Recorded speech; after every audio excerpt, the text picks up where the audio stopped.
All right, let's just jump right back into it with some updated data for the Panini Blockchain 35,000 pack giveaway or challenge, whatever we're calling it at this point, because over the last 10 days, I've sorted through 30,000 more transactions on the Panini blockchain. And today I want to walk you through the entire updated breakdown. So both myself and all the Panini blockchain collectors can see exactly where their preferred brackets are shaping up. Okay, so now let's bring in the graph so we can get caught up to speed on exactly what's happened the last 10 days. So what you're seeing now is the data that I calculated from my video on November 28th. Now keep in mind, that was already about halfway through the challenge. This challenge started November 1st, made the first video, calculated about November 28th, and now we're sitting at about 10 days later. So let's go through some updated numbers to see exactly where this challenge is shaping up.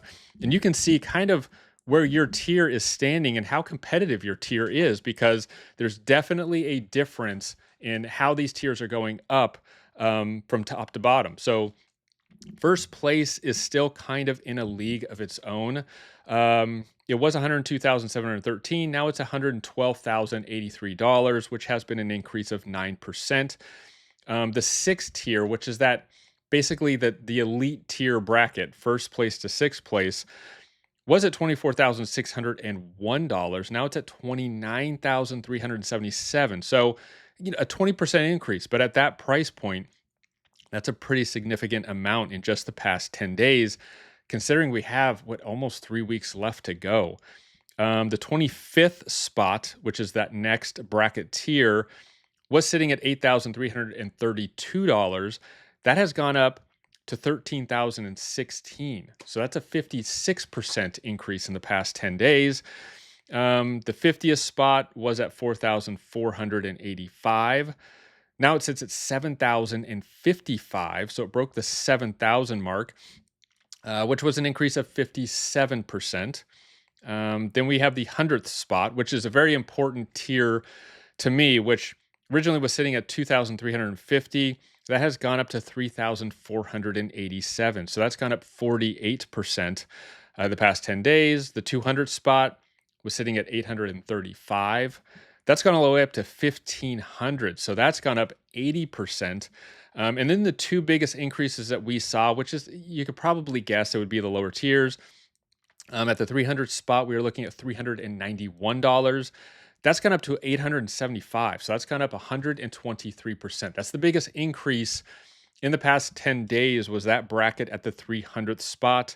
And the 350th, just to break into this particular giveaway, you were looking at $296. That's gone up to $644, which was kind of competing almost 10 days ago with the 200 spot. So you can see how competitive this is getting in the lower tiers.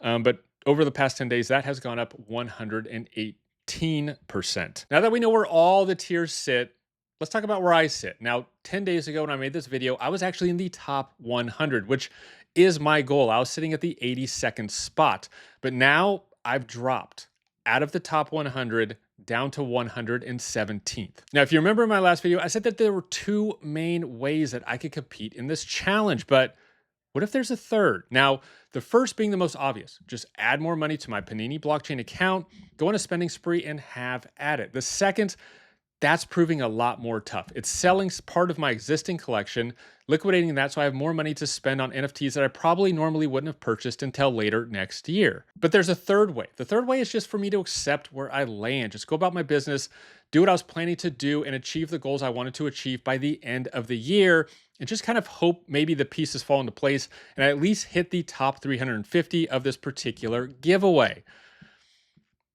No, we're not doing that. That's not an option. We're going for it. By the time December 28th hits, I still want to be in the top 100. Okay, real fast, let's go back to the second option, because in the first video I made 10 days ago, I said that this was going to be tough, selling part of my existing collections, but it's proving damn near impossible. And let me explain. So if we go to current offers that I've received in my Panini blockchain account, I'm getting good offers. I mean, compared to what I purchased these particular NFTs at, compared to what I'm being offered at now, a lot of them are anywhere from 2x to 10x what I paid for them. So I don't think anyone would knock me for actually selling these right now and either leveling up or maybe combining it into a bigger NFT that I want to commit more into a particular player or set.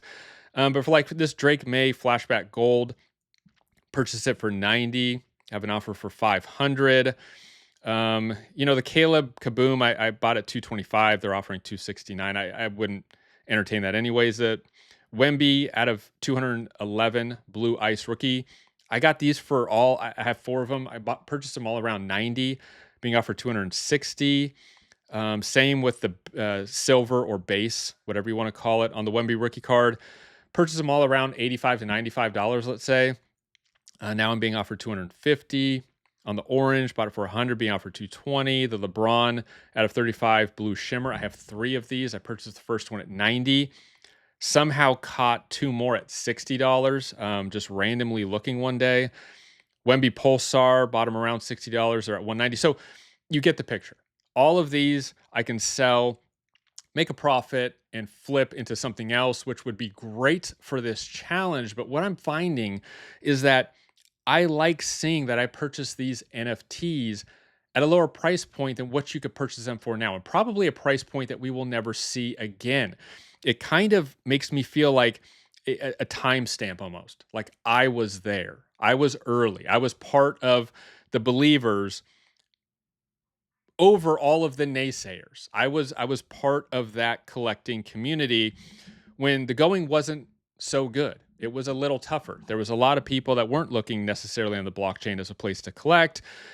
And now just fast forward even a few months, 6 months later, that narrative is already changing, but it almost makes it, and listen, I told myself originally I wasn't going to look at selling any of these particular NFTs until 2027 anyways, because once I sell them, I don't necessarily plan on repurchasing them. I'd probably just purchase something else and continue to work my collection up. So it is harder to let go knowing that. And also, it's just a good feeling knowing that I was there at that time on the Panini blockchain, and to know where it could be a year, 2, 3, 4 years from now, that feeling will probably even be amplified at that time. So even though it's a great time, I shouldn't say a great time, not a bad time to flip these, it's proving almost impossible. For myself, this challenge came at the perfect time, but also the worst time. Perfect time being I'd already spent almost $3,000 before I even realized that there was a challenge taking place. Perfect timing. Worst timing, I told myself I wasn't even going to entertain or look at selling any part of my collection until at least 2027.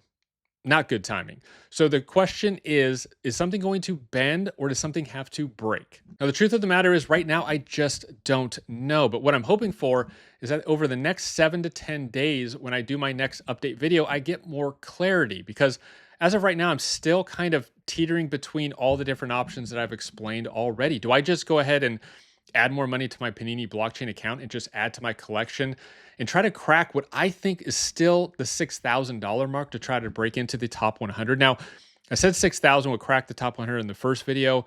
From what I'm seeing in the second update, I'm not straying away from that. I'm still saying it's going to need to be about $6,000.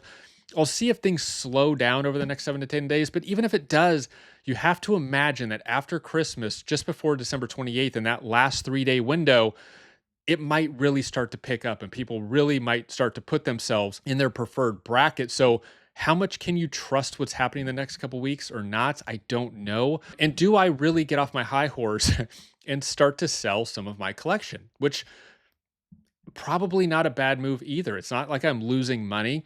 Take some money off the table of NFTs that I've made on, and then maybe diversify or add to those particular players or parallels, or even another card set that I'm really not invested in, and do it that way. Or just sit back, like I said, as being the third option and not really do anything. But that's not what I'm going to do here. I really want to end this year strong. I just started collecting on the Panini blockchain in 2025 in February. To think that I can end with this challenge in the top 100 in my first year collecting, I think would be really cool. I really want to do it smart. I don't want to be dumb about it, and I don't want to push things that will put me out of position for what I would also want to do next year. So again, I got some decisions to make, and I hope some of this data helps you out if you are pursuing this particular challenge. And at this point, you could help me out. You could drop a comment and let me know what your method is. Is your main method adding money to your Panini blockchain account, just thinking this is a great time to add to your collection? Or are you flipping some of your collection, getting rid of it and kind of leveling up, or just investing in other players or subsets that you were planning to do next year, but you thought, you know what, now's a better time to do it? Because your clarity might help give me more clarity. So I hope you enjoyed watching this, and I'll see you next time.